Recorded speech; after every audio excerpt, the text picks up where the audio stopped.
Hey everybody, welcome to episode 5 of Fear Frequency. I'm your host, Jimmy Champagne, and with me today is my co-host, George Frizard. Hey guys, what's up? Dude, it's the Halloween episode. This episode's out on Halloween. It's the big day, the biggest day of the year, best day of the year, biggest and brightest. Can you even believe it? I can't. October came and went so quickly. It's sad. No, it really did, dude. Honestly, I'm not that upset about it though, because I had that sick weekend right at the beginning.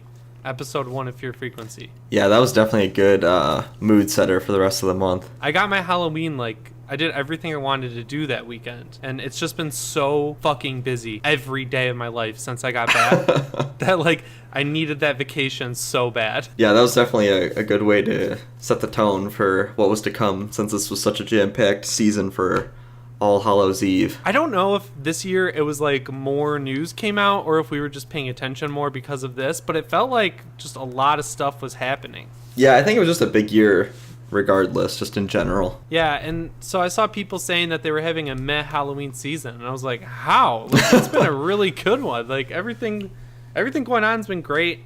I went to Disneyland yesterday, and California Adventure I think it's the first time they've done Halloween in a while, and it's awesome. I had a great Halloween season. Yeah, what rides did they change up for the Halloween season at Disneyland? So they have this awesome, right when you walk in, the giant California Adventure gate, it has Boogie from Nightmare Before Christmas. They built a giant facade or whatever, and the O in California is a jack-o'-lantern, which is awesome. That's pretty cool. Right away, that's cool. You walk in, all the trees are decorated with purple string lights, which was great. There's a spooky music and screaming playing through every speaker in that park, which was really cool. The fountain got replaced with the Headless Horseman horse, and you can get your picture taken with it. And there's a 24/7 stream of hot steam coming out of the pumpkin and the horse's mouth, so you're guaranteed to get a cool picture. And then none of the rides really changed that much except for Guardians of the Galaxy. It's so the plot of Guardians of the Galaxy is the collector captured them, and you're going on a tour to see them in their exhibit, but then you're really helping them break out. It's called Mission Breakout or whatever. And then the elevator, because it's Tower of Terror, it goes up and down randomly, and every floor has a different thing on it, and it's different every time you ride it, which is cool. But then for Halloween, they change it to Monsters After Dark, and it's after the Guardians of the Galaxy broke out. They forgot Baby Groot. So then Rocket comes back in to get him, and you have to scream when the doors open so that the monsters will come to you and not eat Groot. And it's so good. It plays metal instead of the other songs that they play usually. And it's all they changed everything, all the videos that play on the screens when the door opens, and all the silhouette shadow stuff, and it's all red lighting, and everything's glitched out, and they recorded special videos for it. That was awesome. For the videos, did they use the real actors, or yeah, they're all in it.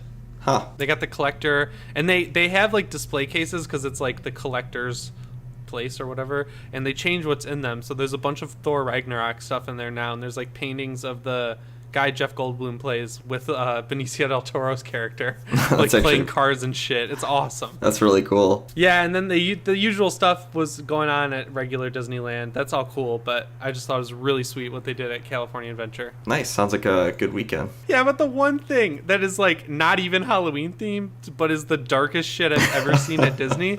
There's a World of Color water light show in California Adventure, which is really cool. It's all the good movies Aladdin and Little Mermaid and Up and shit. It's awesome. But there's a Lion King part, and the only part they play is Mufasa dying, and it's a big sheet of water that they project onto. So you see Mufasa die, and then Simba's Dad, and then that's it. It goes dark, and then it moves on. That's horrifically dark for a children's ride. No recognizable songs from The Lion King whatsoever. That's it. It was what the fuck? Yeah. So that was pretty cool. But the big thing I did this week, though, was I went out to San Jose on Tuesday to tour the Winchester house for the new movie Winchester, the house that ghosts built, which comes out in February. I did that for Bloody Disgusting. Yeah, that was always a house that seemed pretty interesting to me, just due to the actual history of it. Yeah, dude, it's crazy. The house is a main character. Where the Winchester family, what was it, the guy died, and then his wife started building the house, and she had a bunch of mediums come over, and they said that if construction ever stopped, then the ghost would come get her. So she just built like hallways to nowhere and staircases, and That's like close. So like he died, and then she went to a medium because I guess that's what people did back then. And then the medium was like, "Yo, leave Boston. I'm talking as your husband. Go build a house where every spirit of a person who's killed by a Winchester rifle will come and live." So she would go up into this like tower called the Witch's Cap, which is shaped like a witch's hat, obviously. And the ghost would talk to her and tell her what room to add. So it has no building plan because she would build it on the fly. And it used to be 7 stories, but then the 1906 earthquake knocked it down to 5, I think. And she built it all like winding and meandering because she wanted to keep the ghosts away from her, I guess, because they just bugged her. Like, they weren't mean, she just like didn't like them. But there's tons of weird shit in this house, dude. Like, the stairs are all 1 inch tall or 2 inches tall. So you'll go up like 40 stairs, but you'll really only go up like 10 feet because she had arthritis, so like she couldn't lift her legs. And there's a door on the 3rd floor that just like opens up and you're outside, so it's like if you go out of it you fall 3 stories. And there's another staircase that goes straight into a ceiling. So that place, it's crazy. I mean, like, I'm writing about it on Bloody, so you can go read that on Halloween, I think. But the movie is literally writing itself with this house. Right, with something that is such a rich history of like creepy plot, you could just pretty much make a historical documentary and it'd be fine. Yeah, and I think a lot of people are pretty interested in it based on like how well the trailer's doing. So it's like the Spierig brothers who directed Jigsaw and Predestination, and I think Daywalkers is what it's called. They're directing it, and they were really cool. They were really happy to talk about everything related to the house, and so I hope this is like their big movie that blows them up. Yeah, I hope so too, because I'm actually interested in seeing it, because I think that the history is pretty interesting, and it could, it's just a great topic to build a movie off of. Yeah, production is quick, dude. I think they started it like 6 months ago. They just put out a trailer, and they moved the release date back from February 18th to February 2nd. So like they seem pretty confident in it. It's a Lionsgate and I guess CBS film. Interesting. So yeah, you can see that February 2nd. I'm sure we'll be able to check it out early and let you know what we think, but keep your eye on that one. The trailer's out now. So I don't think we have any housekeeping. We didn't get any new reviews, but we did get some YouTube comments from people. Someone said that this is their second favorite podcast. Nice. That's high praise. Second favorite. I was like, what's the first? They never answered. You know what they say? First is the worst, second's the best. Yeah, I've always said that, except for when I'm in first place, and then I'm like, no, I never said that. So that was cool. Thanks a lot, guys, for reviewing the show, though. If you're a listener and you haven't yet, it really helps us out. But the big thing was we wanted to make it so if people search the show on iTunes, they would see like a star rating, so it doesn't just say not enough ratings yet. We're at 5 stars. But if you could go review it and just let us know what you think of the show, it really helps out with getting us into the new and noteworthy section. But I guess that's all I have for housekeeping, so let's just get right into the news. This is segment 1 time. This first one's all you, because you're the Hannibal dude. Yeah, so there was a scene from the Hannibal TV show that was cut. It sounds like for kind of budgetary restraints. And it was, I believe, in the first season or the second season, where they were going to do they're going to attach one of the doctor's intestines to a ceiling fan and then have those be spinning around the room as soon as the door opened when the detective showed up. But it was cut due to logistical reasons and sounds like budgetary constraints. But that sounds like a pretty insane kill that if Brian Fuller was able to put it on TV would have been a real sight to behold. Yeah, I saw a bunch of headlines being like the one kill in Hannibal that was just so gruesome it wouldn't be allowed in the show. And it's like you read what actually happened, and it's just like everyone Brian Fuller talked to is like, how the hell are you going to do this? And he's like, I don't know. I don't think I can. And then they moved on. But that would be really cool to see. I mean, the actual kill that's in the show they replaced it with is like also very gruesome. It's like I don't think it's really like a watered down version of a kill in any way. It's like this one isn't any worse than anything else in that show.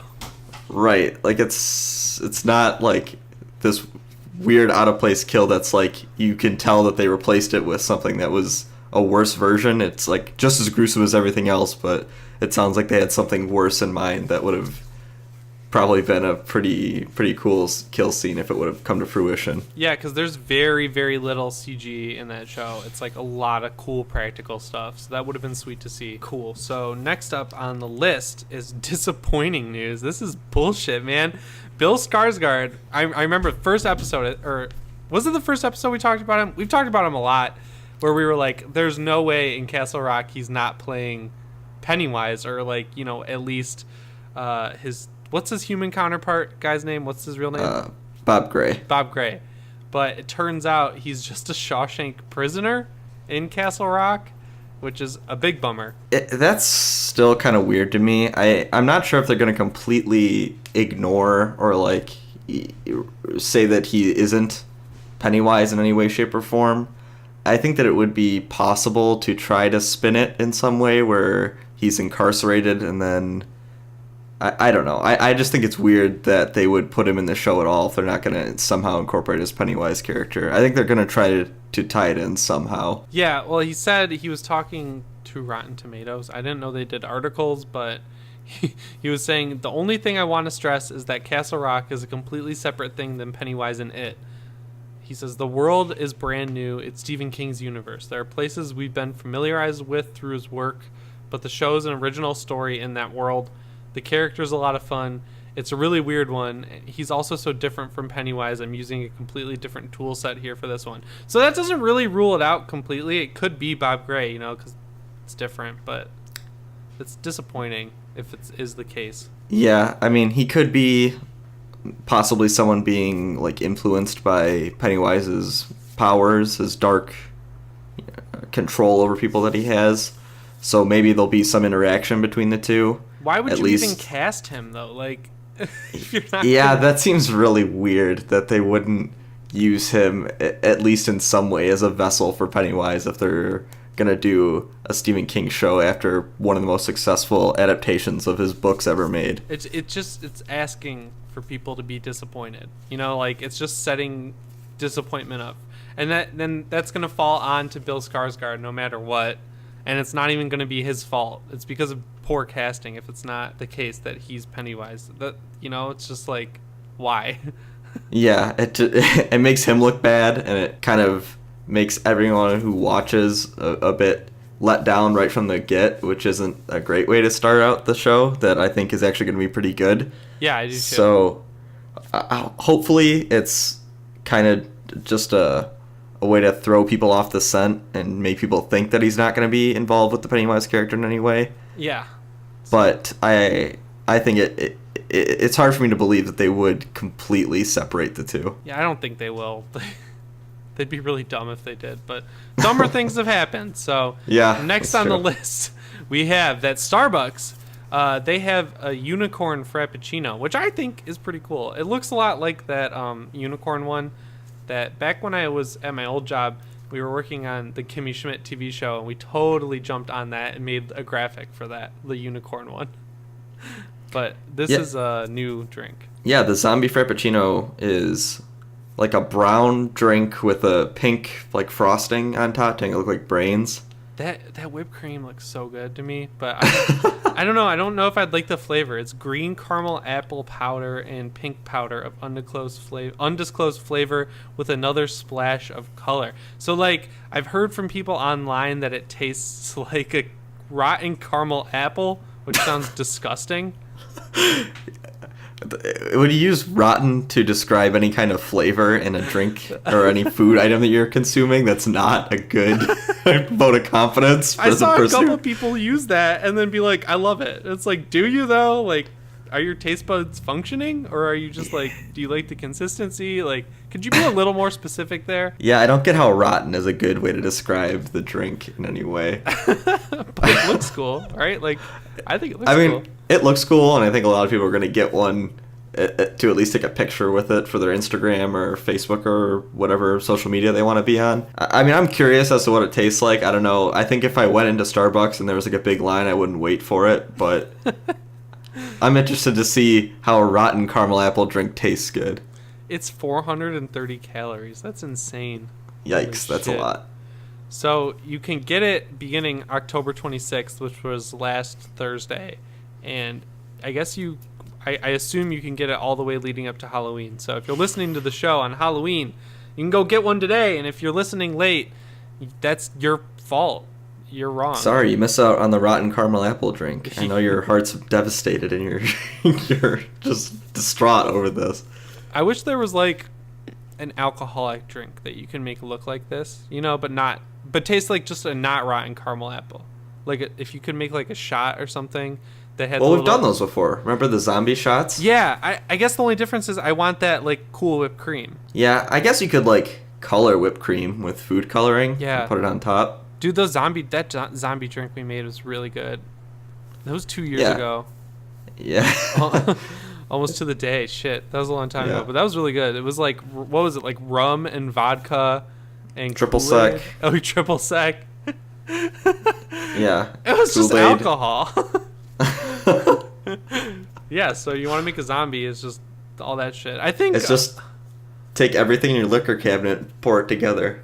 I'm pretty sure friend of the show, Lucy Jane Pullinger, who I am pretty sure owns Loading Bar in, I think, London, England. She's the one who told me about it.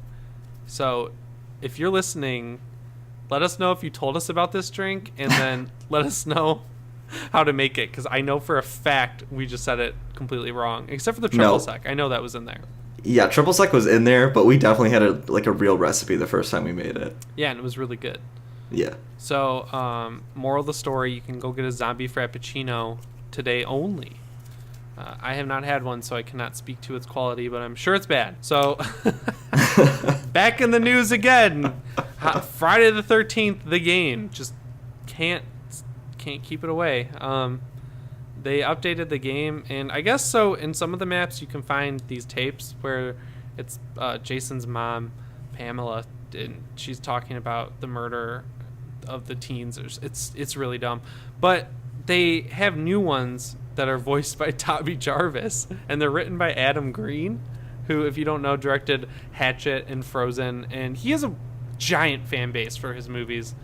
I'm not really a fan of 90% of them, but if you like the game, yeah, I mean, the more lore for fans, the better. I always think, as long as it's done well, and it seems like this guy knows what he's doing, and the tapes are pretty well made. I mean, everything seems like everything they've done in this game has been very close to the movies and made in a very good fan service way, where people who enjoy that series of movies have liked all the nods to the previous films, so I don't see why they would deviate from that to make these tapes. So I'm sure if you're looking for the extra lore they put in the game, it's all very well researched, and all comes out being beneficial for the player and interesting if you're into the whole lore of the Friday the 13th mythos. So a very similar game, Dead by Daylight, has added Freddy into that to be a new playable monster for the game. So we both played a little bit of this. Oh my god, I just saw for the first time that it's the remake Freddy. Yeah. Oh. Yeah. Okay. Kind of strange that you wouldn't use the classic Freddy, but they even used the title treatment from the remake. Yeah, they did. They really did. Is that, like, what's the reasoning behind that? I don't know. I really don't know. Because even if, let's say the issue was you went to the film company, I think at New Line Cinema owns Freddy. Let's say you went there and you said, hey, we want to use this character in our game. If that would be mind-blowing to me if they were like, you have to use the one from the most recent movie, since it's so universally hated and critiqued, that why would you want that rendition of your character to be shown in its most recent state in a video game? Yeah, and you know what's bizarre? It's like Dead by Daylight is a very, very, very, very similar game to Friday the 13th, but it came out first due to the fact that all of its killers were original and they didn't have to work with licensing and all that. They've added in, since it came out, Michael Myers and Leatherface. So now they have this bizarre rendition of Freddy to add to the mix. But I guess the difference is their game works. Yeah, I mean, that's more a function of if you like that style of gameplay, then you play that version because it's completely functional. I mean, I don't think the environments are as cool. No, they have good atmosphere, like the fog and everything is really cool. Yeah. But they're just whatever. But like the Camp Crystal Lake maps are way better than the maps in Dead by Daylight. Yeah, it's like a different league. And then the one thing that always bothered me in Dead by Daylight is the way the characters dressed. Like all the costumes are terrible. Like the color palettes are just off in that game. It's just some weird shit going on. Yeah, that's definitely a game that kind of focused their efforts on the opposite that the Friday the 13th game did, where they're more substance and less polish, and then I think the Friday the 13th game is kind of the other way around, where they just want everything to look good before it's functional. Yeah, and then I guess the cool thing about Dead by Daylight is that they charge for their DLC, but it's usually like $6 at a time. Like, it's pretty cheap. It's really easy to get everything all together. And this game is out on PS4 now, in addition to PC and Xbox One. So if you really like Friday the 13th, but you want a game that runs a lot better, I'd say pick this one up. Yeah, I know you and I played the Michael Myers DLC pack, and we had some fun with that. I think it's a cool game, and if you're interested in trying out the bad rendition of Freddy as a character in this game, then go for it. Yeah, it's weird that when they put Freddy into Mortal Kombat 9, they used the new Freddy look, but then Robert Englund voiced him. Yeah, I don't know. I don't know what the logic is behind using the bad looking melted cheese face Freddy for this game instead of just giving him a Robert Englund type look. I don't know what the logic is behind that, but that's what they went with, and at least the character's in the game, I guess. So, more news, which I don't want to say surprising because it's not, but Rob Zombie is bringing back The Devil's Rejects. He's going to make a sequel to that. So he's had a weird career because that movie is really well regarded, and even A House of a Thousand Corpses is. But the big thing that's, in the air here is that the like Firefly clan or whatever, they get shot to death at the end of The Devil's Rejects. Yeah, I don't know how they're going to pick that story up after kind of a conclusive end like that. I mean, they're not supernatural in any way. They're not like a bunch of slashers.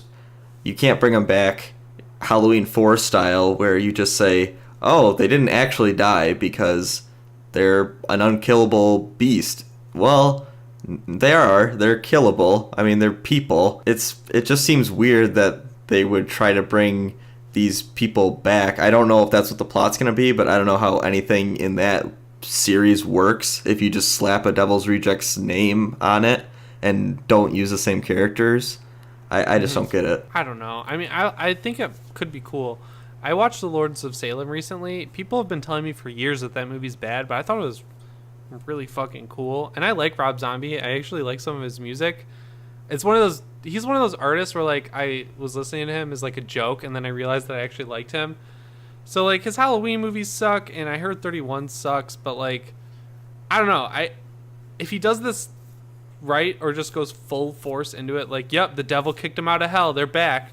Like, I don't know. I think it could actually be cool. I just don't think we need the movie. Yeah, I guess the issue is with 31 coming out, if that wasn't received super well, he probably doesn't want to do another original project that doesn't get received well, and he's probably just trying to go back to the last thing he did that was actually pretty successful. Yeah, he probably can't get money from anyone except Lionsgate, who's desperately trying to bring back properties. Yeah. Like Saw.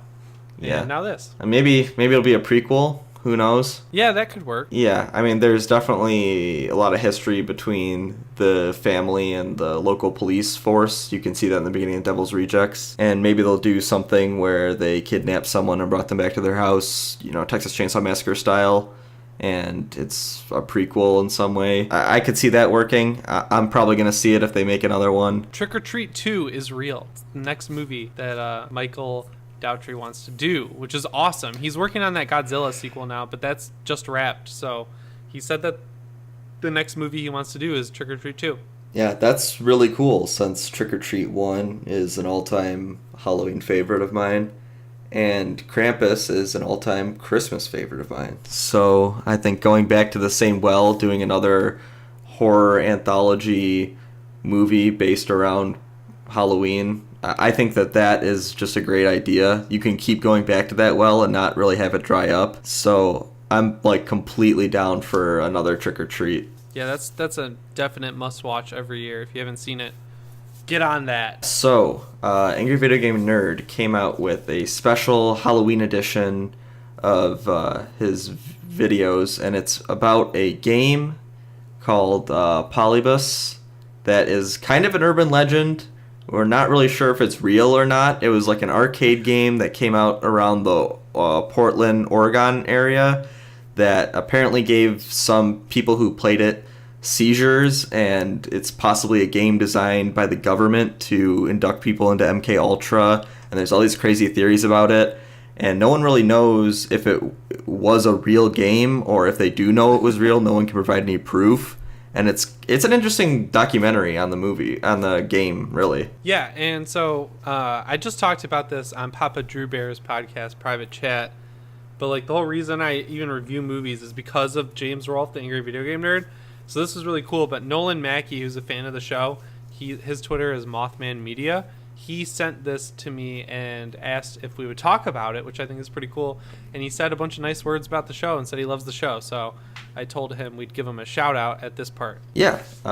Thanks for the tip, Nolan. And I thought this is actually really cool. And I think anybody who's interested in video games or urban legends should definitely check it out if you're not already familiar with the Angry Video Game's work, you know? Yeah, totally. And it's his like film quality has just jumped up ever since the movie. Like it's been a little bit longer between episodes, but the like look of them has gotten better drastically. Yeah, this one is shot really cool. It's he sort of has like overlays of different news stories over like a arcade background and a couple of cool camera tricks. It's cool and it's very well made. It's well researched, and if you're interested in this Polybus game at all, you should definitely check it out. Yeah, totally. And then last thing on here is that there was a Resident Evil show for a little bit, a couple years back, I think 2014, that was going to be called Arclay, and it takes place in Arclay Manor, obviously. It was going to be like a police procedural show, but set in Raccoon City, which actually sounds kind of cool, but that kind of went away. But the guy who made it just released a theme, like a little short film that was, I guess, a pilot for it, and it's called Dave, and it's pretty cool. It reminds me a lot of Resident Evil 7, like the tapes that you get throughout the game. Neither of us have gotten a chance to check it out, but we both skimmed through it, and just type into Google Resident Evil show short film and you'll find it. Yeah, I think that this is a really cool concept. I think that maybe now that there's way more interest in the Resident Evil franchise as a whole, with 7 coming out being so good, Evil Within 2 coming out, and people basically saying that's just another Resident Evil game, and people kind of eating those 2 games up and just kind of being so excited for them. Maybe this will have a chance to get a second wind and maybe make more than just a short film about it. But from what I've checked out of this, the production values are big. Everything looks great. I think that it could be cool if they did more in this universe, more films that aren't the Resident Evil films, since those suck so bad. Yeah. But they're rebooting those with James Wan. Oh, really? That's interesting. Yeah. So whatever we get might be cool if they take from Resident Evil 7. Yeah, I think if you went that route, if you did like a found footage type movie, where you go into this house and try to find the ghost hunters, and then you see all the crazy shit that happens in 7, I think that could be pretty horrifying if you put that to screen. And then the last thing in our news roll here is 20th Century Fox tweeted out this tweet. And it's not even news, we just both thought it was pretty funny and dark. It says, heading into the weekend like, and it has a picture of the lady at the beginning of The Omen when she's about to jump off the roof with the noose around her neck. And we just both thought it was surprisingly on point for 20th Century Fox. Like, we laughed pretty hard. The only thing about it that doesn't jive with me is, why would you kill yourself right before the weekend? Don't you want to enjoy the weekend?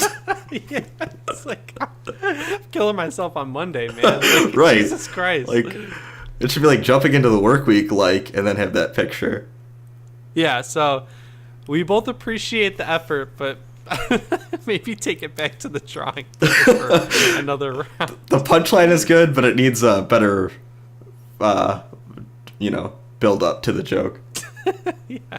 So you can go check that out. Just go to 20th Century Fox's Twitter. They don't tweet that much. You'll see it. Don't worry. And then before we wrap up and move on to segment 2, I just came up with this cool thing this week that I want to start doing called Creature Feature. I was actually going to do a podcast called Creature Feature before we even started this, where I find cool people in the horror community and talk to them about their career. And we'll definitely turn that into a segment on the show. But for now, we figured we'd just start highlighting cool people in the horror community. So the first person I think we want to highlight here is Aaron Crawford from I'm not Scooby-Doo. The first person we want to highlight here is Aaron Crawford from Cavity Colors. And if you don't know, Cavity Colors is they're a horror t-shirt, pin, candle, horror apparel brand that does a lot of original artwork, and it's all pretty cool. Yeah, I'm definitely a big fan of the artwork and the different graphic shirts that he makes. I think anyone who's likes any kind of horror movie should definitely check it out. Probably buy a couple of shirts from there. If you look on the site, you'll probably find at least 2 or 3 things you like. Yeah, he does a lot of sales that are really good. He doesn't charge a lot for shipping either. The candles are all really cool. And if you follow him on Twitter or Instagram, he does a really good job at letting you know he's a real tried and true horror fan. This dude knows his stuff, and he's a great guy all around. So you can find him on Twitter and Instagram, and I guess their website. It's all at Cavity Colors, and you can go to cavitycolors.com. It's just a really cool brand, and we'll be back next week with another one. Okay, so we're going to take a quick break, and then we're going to come right back and move on to segment 2, where we'll be talking about Brawl and Cell Block 99 and Jungle.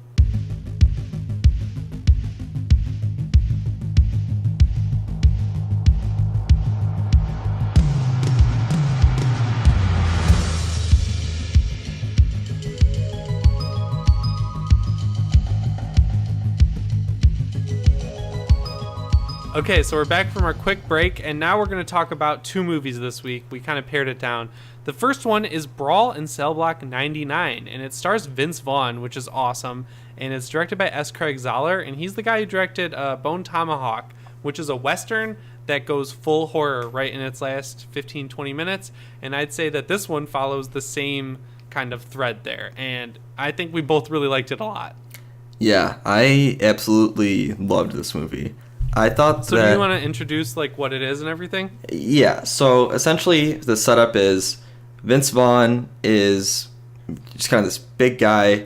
He's kind of down on his luck. He gets laid off from his job, and he comes home, finds out that his wife is cheating on him, completely destroys her car, punches through the window, punches the headlights out, rips the hood off the car.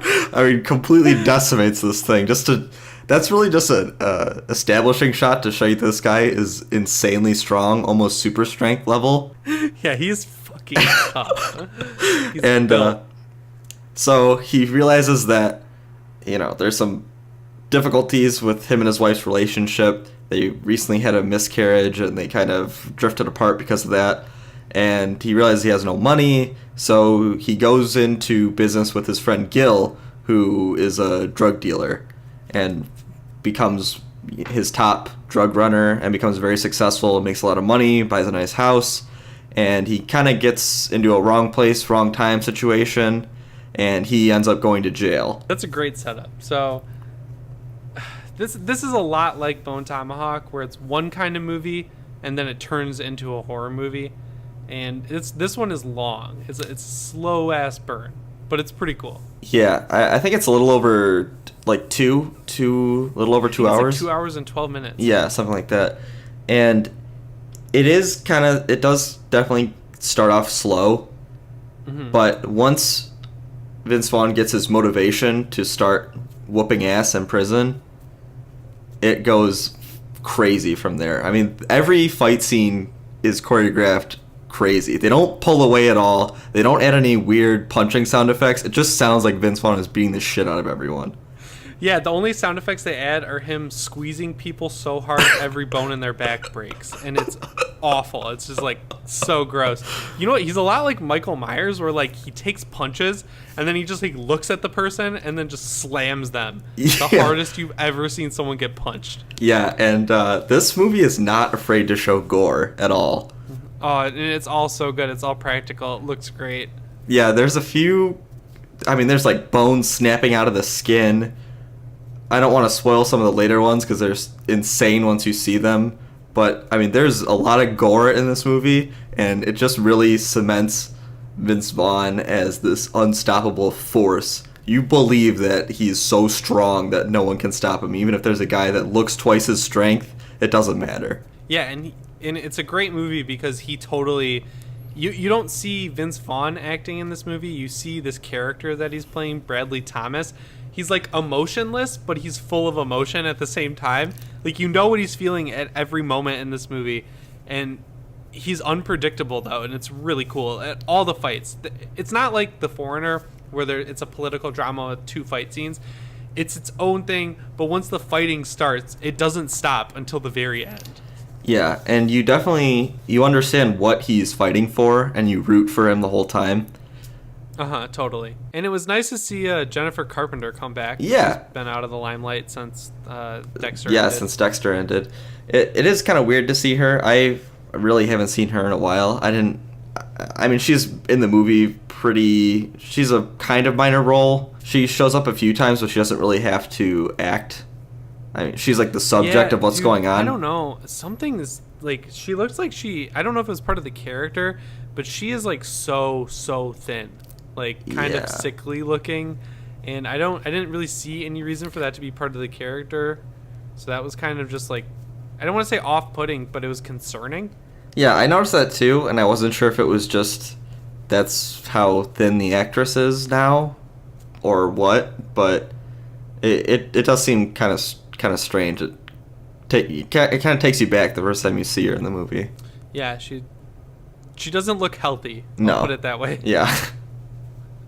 Yeah, you were just saying, though, something that you didn't like. Yeah, the one thing that I didn't think was great is one of the...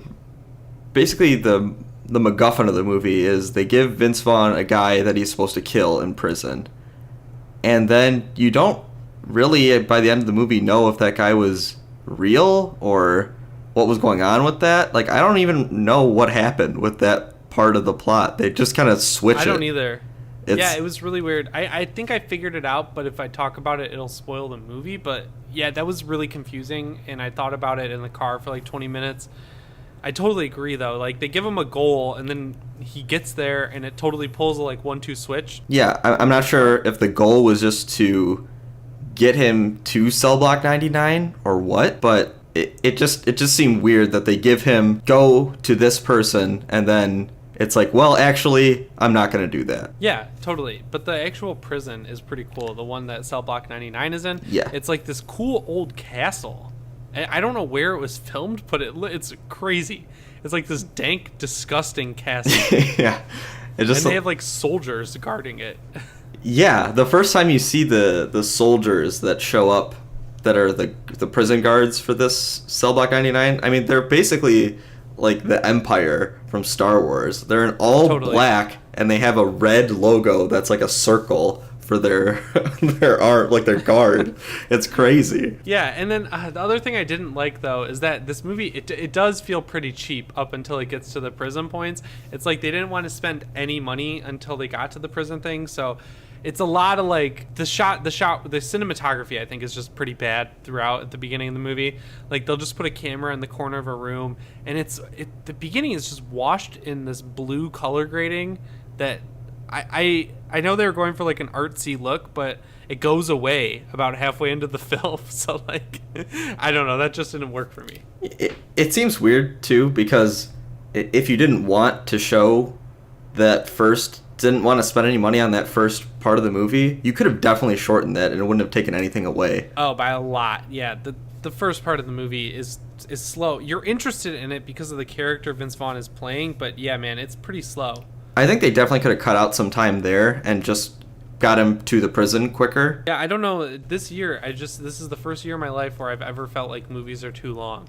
and now I see it in so many movies. But this one is definitely too long. Yeah, I think that once it gets going, I was totally invested in it, and I wanted to see it through to the end. But I think they probably could have trimmed the fat a little bit in the first 25% of the movie. Yeah, and what did you think of the ending, without spoiling anything? I thought that there was really no other way it could end. Yeah. I think that by the time it escalates to the point it does, that there's really only one way that the movie was going to end. Yeah, I was listening to our friends of the show, the Modern Horrors podcast, our buddy Luke Rodriguez. He felt the same way. I just listened to it today after I watched the movie, and I was like, yeah. It really is something where it's like it couldn't have ended any other way. And you're frustrated about it, but you're like, I think I would have been more pissed if it ended in a different way. Yeah, I mean, once you're at the point where the ending is, you kind of know what's going to happen. It's pretty predictable, but the fight scenes are really good, like we said. The gore is awesome. There's a lot of practical effects.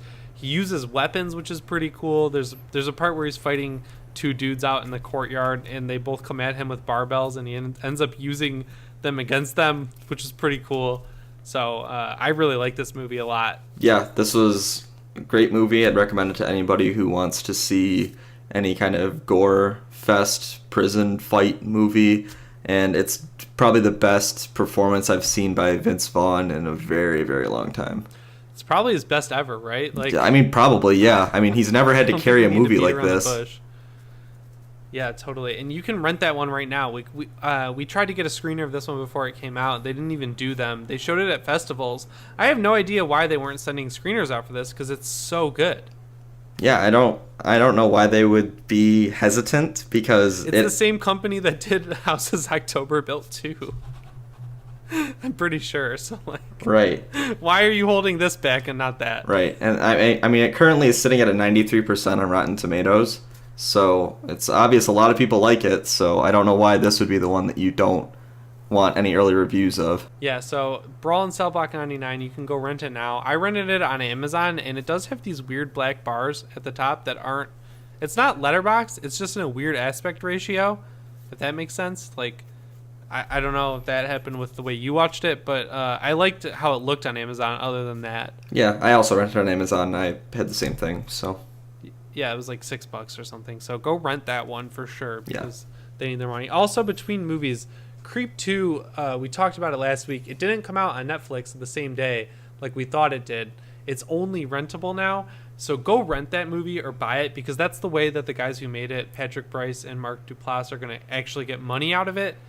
So go rent that movie. All right, so the second movie we have on our list is Jungle, directed by Greg McLean. It stars Daniel Radcliffe as the main character, Yossi. And it is a survival movie about Yossi kind of takes a year off between high school and college, or I guess university and grad school, and he wants to take a year off, go backpacking, see the world, experience life outside of a classroom, and as he goes, he meets this guy who wants to take him on an expedition through these uncharted territories that no one has really seen besides this guy and a few other people.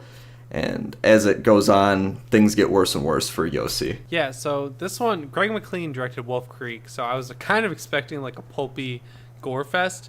And while there are some moments that'll definitely make you cringe, this is like a super nuanced movie, and it's pretty emotional. It's a totally true story too, which I thought was awesome. Yeah, you really get to know Yossi as a character, and you kind of care for... Really, it only centers around Yossi, Carl, who's the guide that he meets, and his two friends, Kevin and Marcus.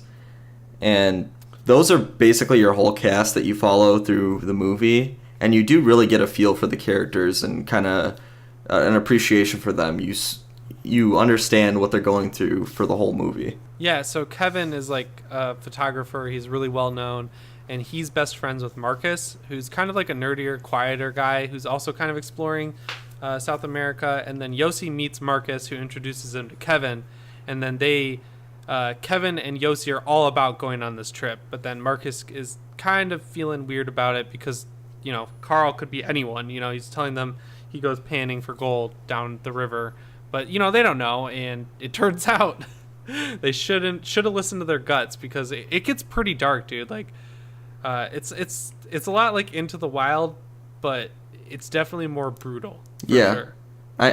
To be fair though, I mean, Carl didn't lie about anything he said. It was, I mean, they go to the town and the things are real and they do find gold totally. and everything seems to be good. But this movie has a lot of highs and lows where you think everything's going to be okay, then something terrible happens. Then everything kind of goes back to normal, and then something terrible happens. It's crazy how fast it can turn, too. Like, they'll be going fine down the river at 1 second, and then the next second they'll be, like, stranded, almost dead.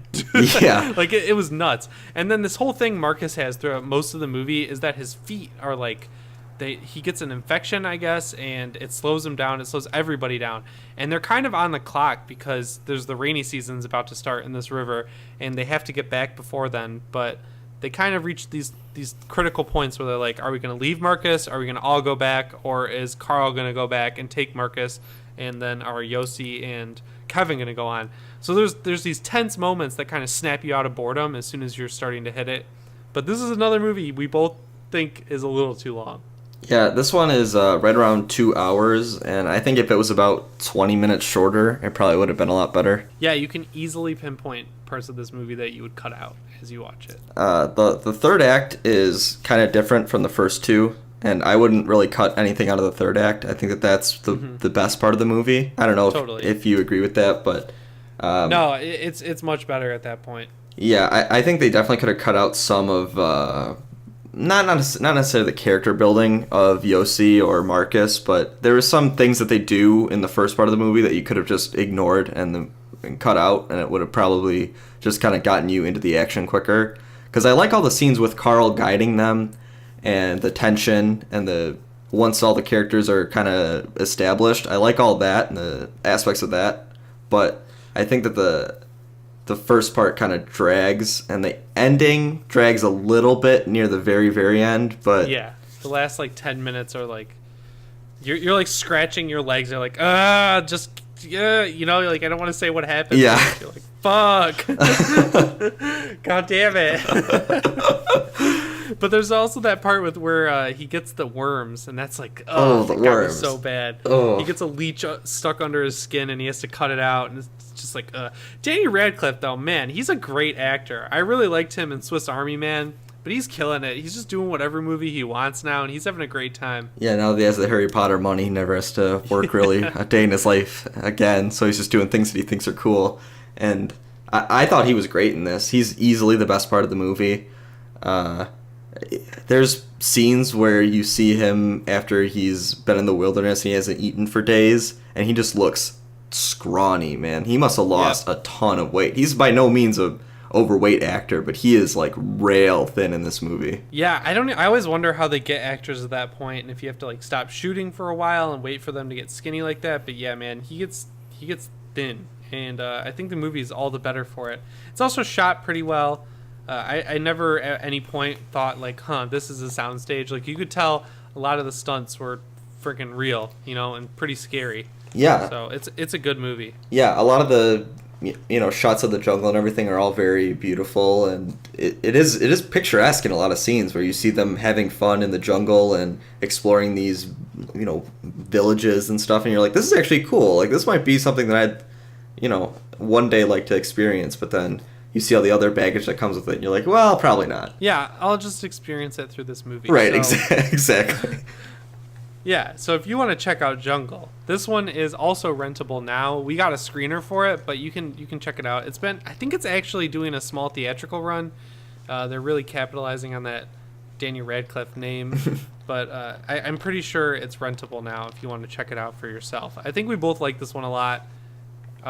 It's a little too long, but it's very solid. Yeah, for a survival movie. I'd say it's definitely worth a watch if you're interested at all in these kind of survival themed movies. Definitely watch it. Yeah, so we're kind of getting through this quick because we liked both of the movies, so we don't want to spoil it for anyone. It's a lot easier to gush about movies we don't like, but our segment, we have technically 4 segments this time around. The third segment, we're giving you a very special Halloween one that we'll get to after this, but George had his first interview ever with Ashley C. Williams of Human Centipede, and I just wanted to give you a chance to introduce that. Yeah, so because Horrorama is going on this weekend in Toronto, it is Toronto's only all-horror convention, November 4th and 5th.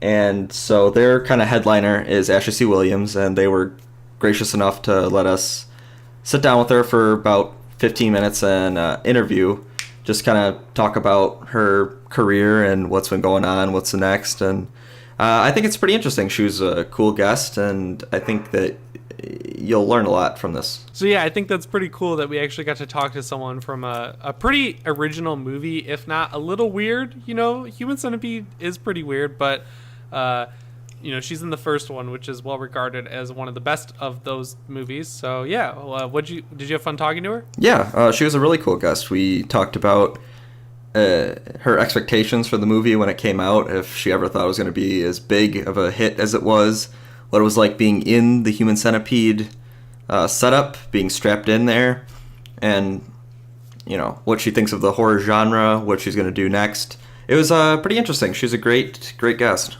Awesome, man. So George is actually going out. He's going to be another man on the street type of deal next week. He's going to Saginaw, Michigan to see A Haunting on Dice Road 2, which I will admit is something that we both kind of watched as a joke. If you haven't noticed, on Amazon Prime, there's a billion of these movies that are like a haunting in insert place in Saginaw, Michigan. And Dice Road, pretty freaking scary. They're doing a new one. So George is going to go check that out next week and bring us his thoughts on it. So I think that'll be pretty cool. Yeah, I'm excited for that. I am a big fan of actually the first one, of A Haunting on Dice Road. I thought that was pretty horrifying. It's very scary. So I'm excited to see what they do with this one. Yeah, so you're definitely going to want to tune in next week for that. So with that, we're going to take a quick little break and come back with our super special Halloween segment 3. Okay, so we're back from our quick break with our third segment here, and we were trying to think of something really fun and new to do for Halloween, and George came up with this, so I'll let him introduce it. Throughout all the different slasher movies, I think that Halloween is definitely the series with the highest highs and the lowest lows. So I thought that it'd be fun for us to each give our definitive ranking of the first 8 Halloween movies. So not counting the 2 Rob Zombie remakes, but just 1 through Resurrection. Should we do reverse order, or 1 to 8 or 8 to 1? Best to worst. Best to worst. All right. So 1 is obviously, come on, gotta give it to Halloween 1. No question. 2 is H3. 3 is H2. 4 is H4, 5 is H20, 6 is H5, 7 is Resurrection, and then 8 is H6. Okay, so that's a pretty solid list. I think we agree on a lot of them, but we're also different on some of them. So my list here is best to worst.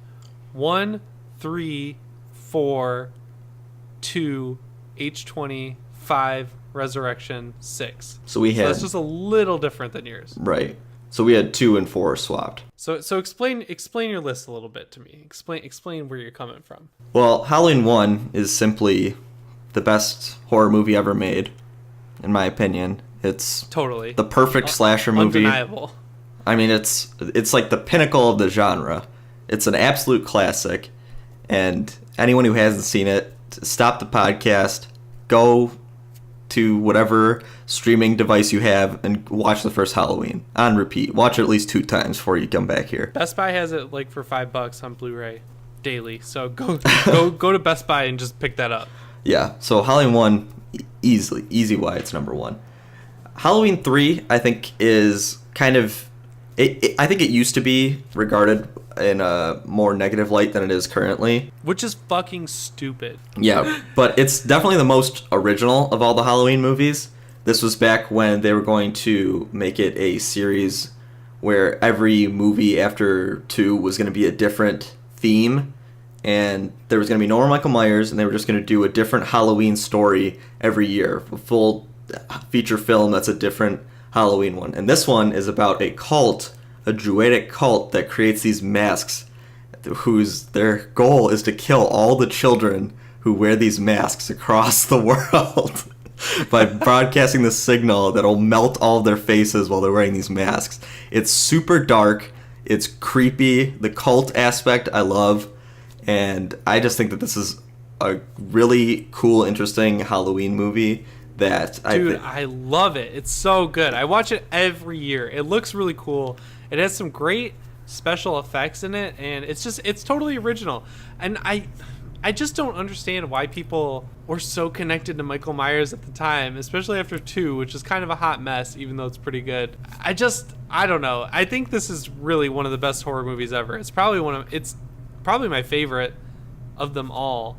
And after they do this new Blumhouse one, if they bring back this concept of doing a new Halloween titled movie every year, that's going to be sick, dude. I will be so excited. Yeah, I wouldn't be surprised if they try to do something like that, since I think a lot of the fans of the Halloween series have kind of come around on 3 and name it as one of the better ones. I think people widely accept it as a good movie now, and then Nightmare on Elm Street 2 is going through the same thing. Yeah, so I think that if all the fans of the series have matured now, where they think that this would actually be an interesting concept, I think if they try it out and they make like another, H3, but it's like H2 and it's just a different story, I think that'd be really interesting. Totally. Here's where we differ. Next on my list is Halloween 2.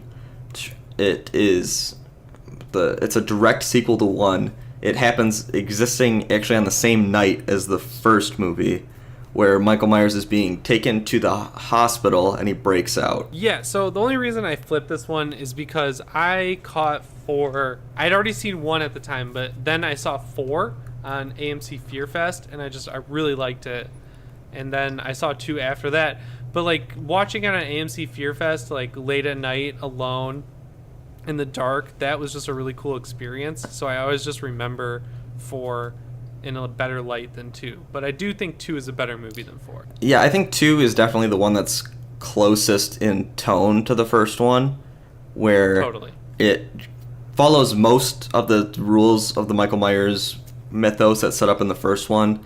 It's basically like in Scream 2 when they say that it's higher body count, more blood, and more action, and that's basically what happens in the second one. It's like the same formula as the first one, but with more bodies, bigger effects, more blood, and I think it's a great sequel, one of the better sequels out there, but it's still pretty inferior to the first one. Totally. Yeah, it's not, it'll never reach the quality of the first one, and the mask is pretty bad in it, but I'll always like it. Yeah. I watch it every year. And then so next on the list we have Halloween. We agree on this one, Yeah. which is H20. Yeah, H20. So this is really where basically everything H20 and below, I think these movies all kind of suck. They're just They're all interchangeable. different levels of how much they suck. And I don't understand why H20 is so highly regarded by a lot of people, because I think a lot of the characters in this movie are so unlikable. I think that the only... Most of them are. I mean, the only person in the movie that you actually like and root for is Jamie Lee Curtis. Yeah, totally. She's great in it, and she's like total badass, but she's barely in the movie. They try and make her kid a main character, and he sucks. Yeah, it's strange. I don't know. It's hard to do a Halloween movie without Donald Pleasance also. I think his presence is definitely sorely missed in this one.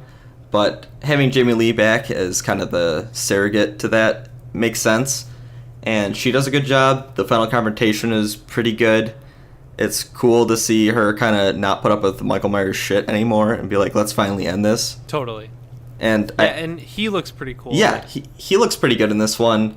It's fairly scary. There's some good kills, but I think that it's still not great as a movie. Yeah, I agree. And then next on the list, we both put 5. I still like 5 for the same reason I like 4. I caught it on AMC Fear Fest, but that movie is very messy. Yeah, I don't know. 5 has a lot of stuff I don't like.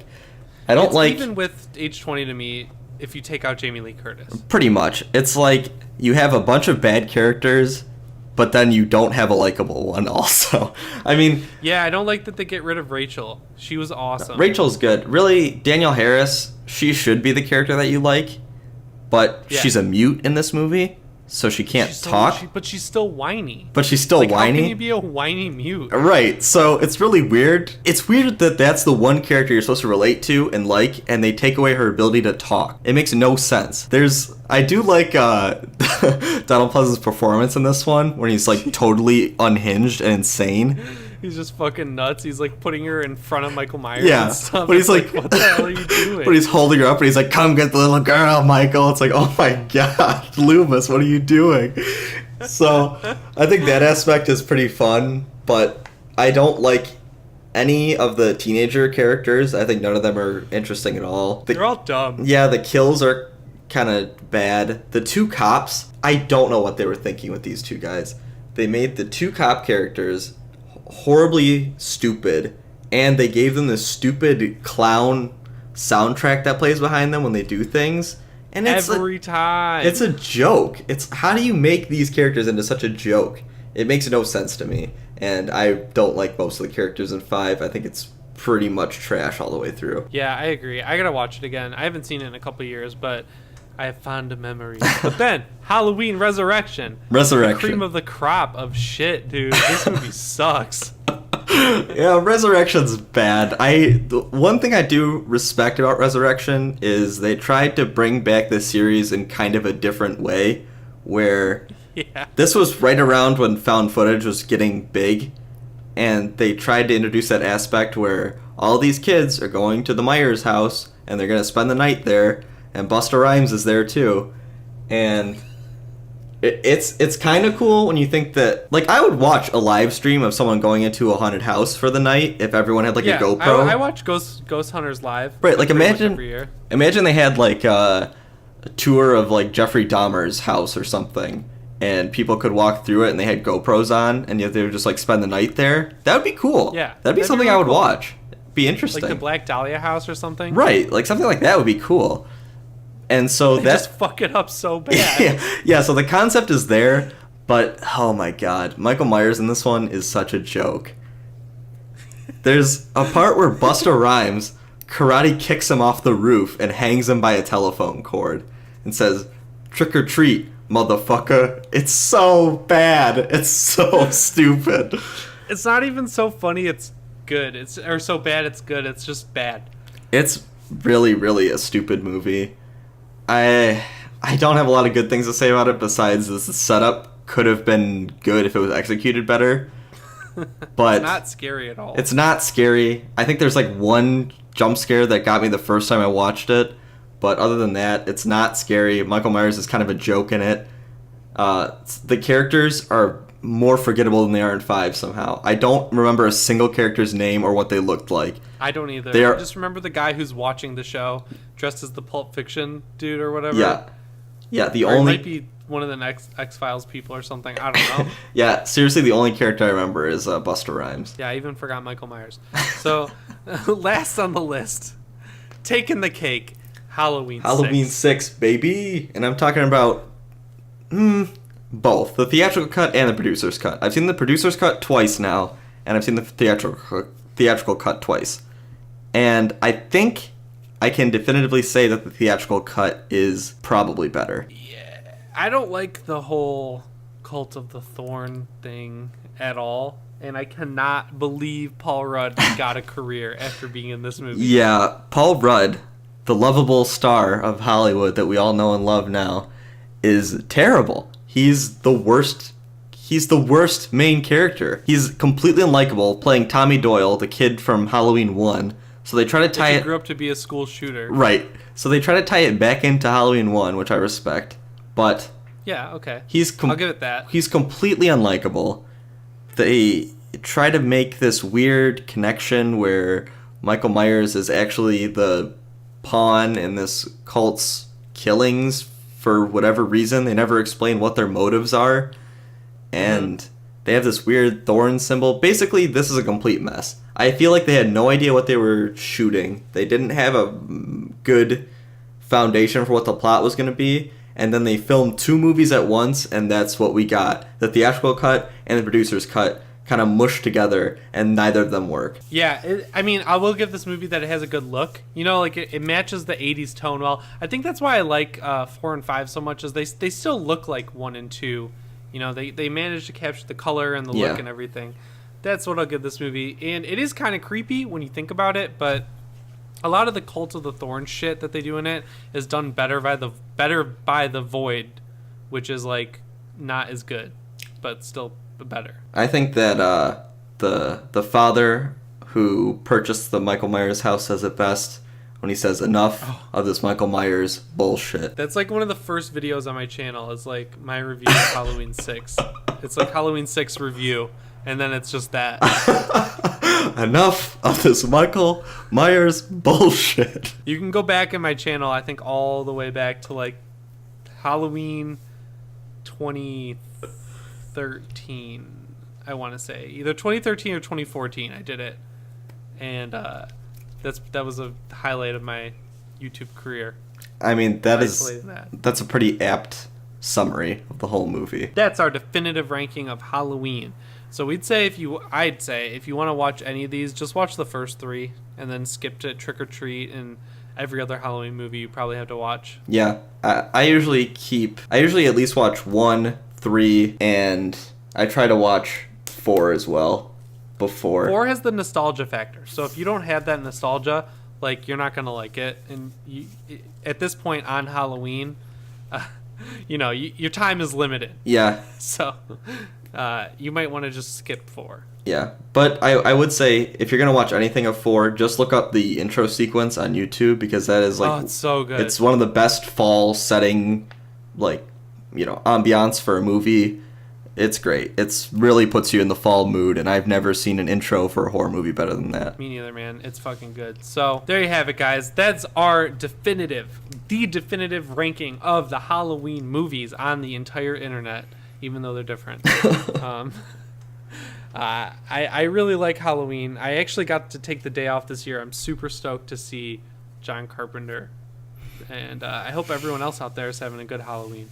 Yeah, you'll have to tell us about the whole Carpenter experience next week on the show. Oh, I will have a lot to say. I got my records to have signed and everything. So I hope everyone's having a great Halloween. If you don't have anything to watch, you can go check out my YouTube channel. I've done a bunch of reviews this year of Halloween movies, and I also did a video talking about John Carpenter and the new Halloween movie, and the comment section is a total blast. So if you're looking for something to check out, that's your place. So yeah, we're going to end the show now, but make sure you stick around, because George has his interview with Ashley C. Williams of Human Centipede coming right up. So as always, guys, I'm your host, Jimmy Champagne, and I hope you have a really good Halloween and you get the one good scare you're entitled to. You have any closing remarks, George? Yeah, I just want to say have a nice, safe Halloween, have some fun, watch some horror movies, and you never know who might be listening.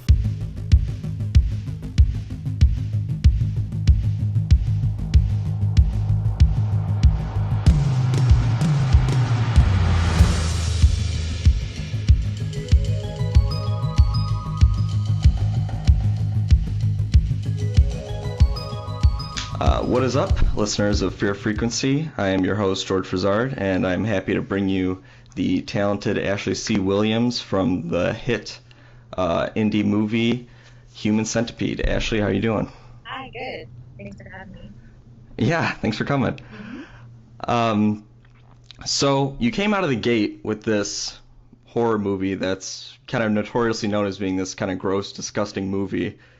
And what was it about the role that really made you want to accept it? Like, what about the movie was interesting that you wanted to be in it? Well, I think it was the fact that it was so different from, anything ever. Right. And at the time I was looking for something, to take a risk in my career, and the role just sounded so challenging, and especially as an actress, I think, conveying emotion with like the top half of your face right. can be quite challenging, and I think the whole controversial aspect of it, I didn't see it as gross. I think because I had such a great conversation with the director in the audition about, you know, what he was really going for, what his vision was for the film, I really got it on a deeper level that I think a majority of people in the world don't get. Right. Just because all they can really focus on is like the gross aspect of it. But yeah, that's really why I took it on, was the challenge and the fact that it was so unique. Yeah, I mean, I understand that it is definitely kind of a one of a kind besides the 2 sequels that came after it. While you were in the movie, what was it like actually being strapped into the human centipede? Like, what was the actual situation like? It was very uncomfortable.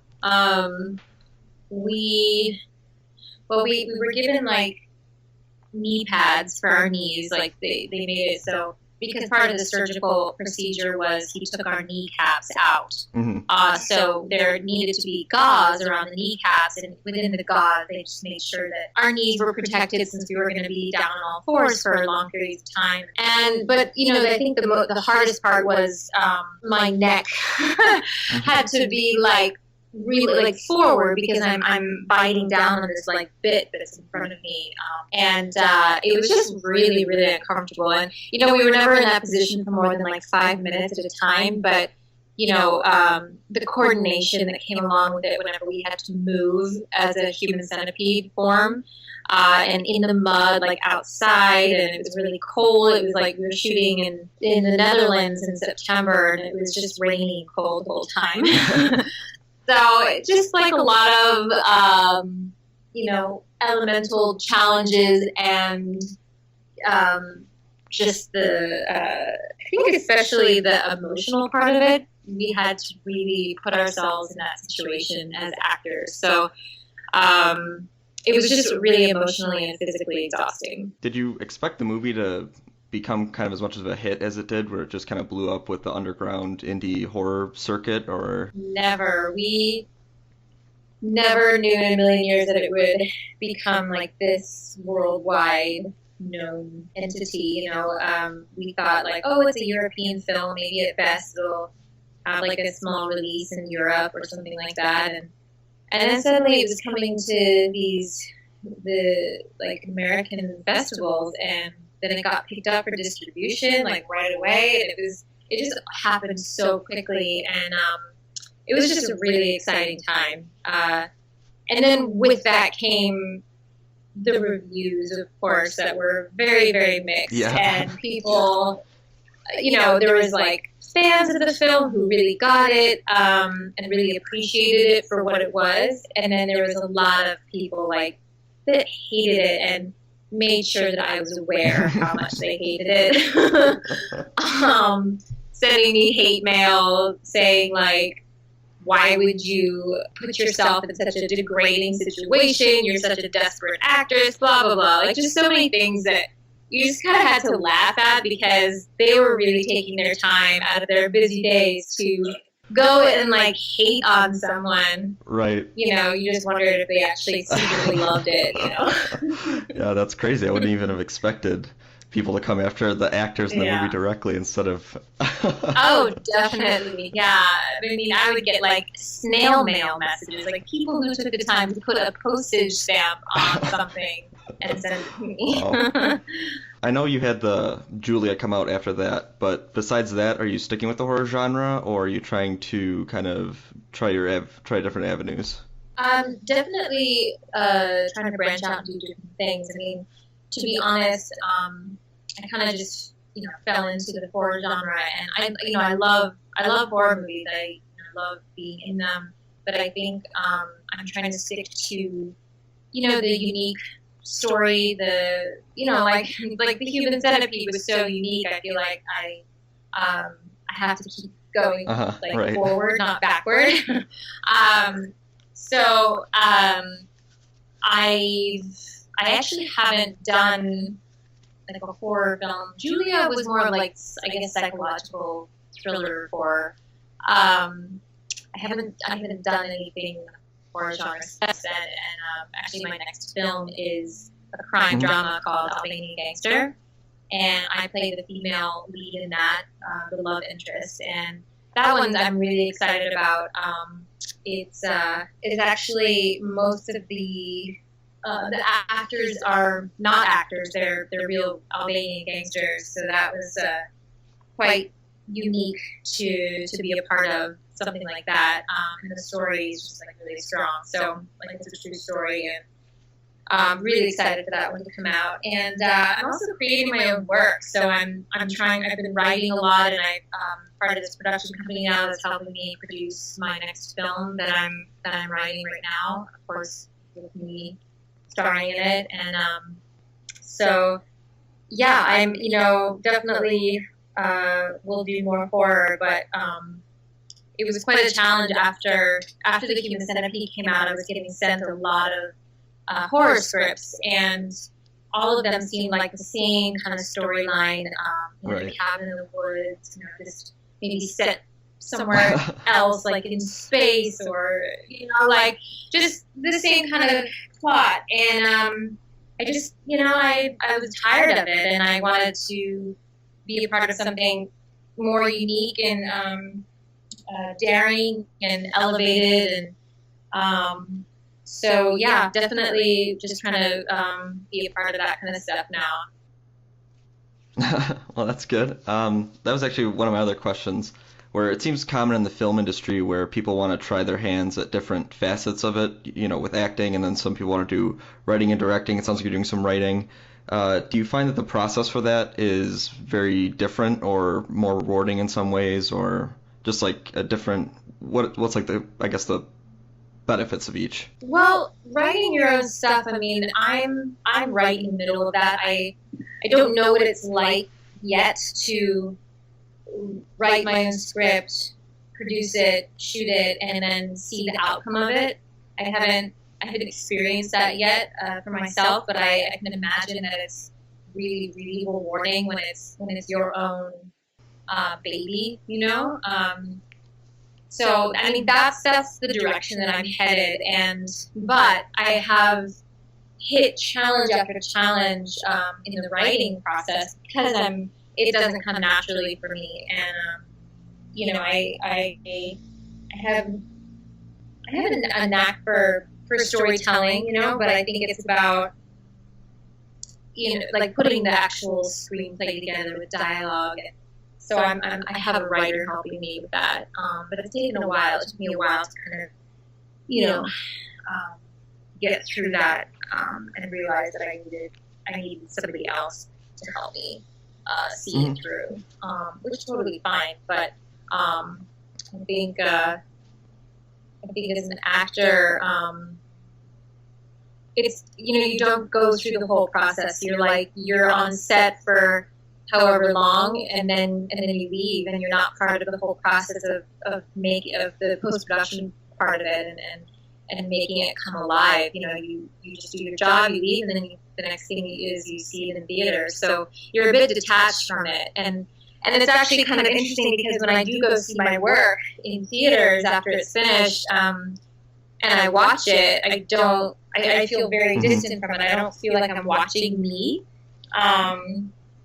So it's rewarding, but like it's just different. It's really different. My fiance is a writer director, and I see what he goes through, and I am part of his post-production process. So I've learned so much on that front, and in a way, I'm part of it, and seeing the process that he goes through from beginning to end, and then seeing it come alive in theaters. I feel like right. Like with my baby as well. So, and that's why I also want to create my own films. You have so much more control as well. Yeah. For the most part, unless you're like working with a studio or something. So would you say what is your favorite horror movie? I always say The Shining because it's actually one of my favorite movies of all time. I mean, just as a movie, not just a horror film. But it happens to be a horror film, and it's I love it. Kubrick is just one of my favorites, and the film is just absolutely terrifying. I think I go more for the psychological horror. Like, I'm not a big blood and guts kind of girl when it comes to watching horror movies. Okay. And this next question is kind of a little bit of a game, I guess, but if you had to pick 3 horror characters to put into a human centipede, who would they be, and what order would you put them in? Oh my god, that's such a hard question because I mean, I'm just not familiar with a lot of horror people. I mean, names. Well, we could broaden it. Just three movie characters that you'd put in a human centipede in the order. God, this is gonna take time to really think about this one. I really don't know. There's so many people who have, like, on the internet,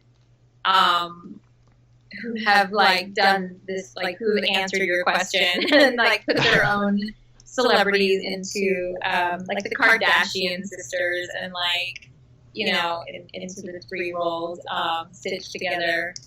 That's so hard because, like, people say, you know, you wanna wish, like, your worst enemy to be in that position or something like that. But it's, like, such a torturous thing, you know. I don't think I can answer this question. I don't think I can do it. I have to, like, go with something easy like the Kardashian sisters. Total fail. I'm sorry. All right, I think that's a fair response. That's all right. Well, with Halloween just around the corner, do you have any Halloween traditions that you do every year or anything? I mean, I get dressed up. Usually I'm always like a witch or something. I actually have a child. I have a 16-month-old boy, and so I'm going to dress him up as, if anybody knows the comic book, Calvin and Hobbes. Okay, yep. I am a huge fan and grew up with that book, and couldn't believe it when I had a boy. I was like, oh my god, I'm totally going to use him for, you know, dressing him up as Calvin. And I have this, like, radio flyer wagon, and I'm going to put, like, this stuffed tiger in it with him, wheel him around and go trick-or-treating. I'm such, like, a silly mom, but I, you know, will live vicariously through his, you know, and selfishly through what I dress him up as. Right. Yeah. But yeah, trick-or-treating, I go to haunted house. When I lived in LA, I live in New York now. When I lived in LA, I was going to a bunch of, like, these haunted houses, and those are always so fun. I get scared so easily, but I love getting scared, so it's fun. Yeah, I had recently watched a documentary on like different kinds of haunted houses, and they basically looked at, like, 3 different kinds. One was kind of like a backyard project. One was like a more traditional, like, Universal horror haunt night. And then the third was like the more extreme haunted houses where, you know, like blackout and things like that, where you know you have to sign the waiver to have any, you know, consent. They can grab you and. Yes, I signed. Yes, the waivers are, like, so. Because you just, you know, if you have, like, a heart problem or something, or, like, you know, if something happens to you and right. They don't want to be responsible. So have you done any of the haunted houses with the where you have to sign a waiver? Any of the more extreme haunts? Yes, yeah, I did one in there was this huge, I can't remember what it was called, but this big Halloween festival in LA or outside of LA, and I was a guest there. My film Julia had just come out, and so I was just doing some press for it, and went, and it was just, like, massive, like this. It was actually like a hospital, and they completely, it was like an abandoned hospital. It just wasn't in use anymore, and they used the entire thing for this haunted, you know, oh my god, haunted hospital, pretty much. And there was just, like, every corner there was something, and it was so dark, and even if you put your hands on the walls, it would be, like, gross stuff, and it was so real. Because, you know, in LA, there's so many actors and they use, like, you know, talented people to, like, come and it's just very, just they don't mess believable. Around with it. They have the real horror movie props out there, and they make it look as real as possible. Very, Very realistic stuff, yeah. All right, well, those were all of my questions. If you want to see Ashley and you're going to the Horrorama Horror Festival in Toronto, she is holding a panel on Saturday, November 4th, noon, called Centipedes and Psychosis. You want to say anything about that? Yeah, and I'm just going to talk about, the whole process of doing the movie, before doing, while I was doing it, and then after, and also talking about my film Julia, and what that was like to be involved with. And yeah, we're just going to chat, and I'll be like, there for questions, and anybody who wants to ask anything, come say hi, and I love hugs as well, so don't be shy. And then after that, on Sunday at noon, you are also doing a screening of Julia with director Matthew A. Brown. Yes, he will be there, and I'm sure we'll be doing like a Q&A afterward as well for that. But yeah, come see it. And both Saturday and Sunday when I'm signing autographs at my table, I'll also have copies of Julia for sale that you can also have signed if you want. A very limited amount of copies. I'll be bringing like 5 or 6. So first come, first serve. Well, it sounds like a lot of fun, and anybody going to Horrorama should definitely not miss on those two.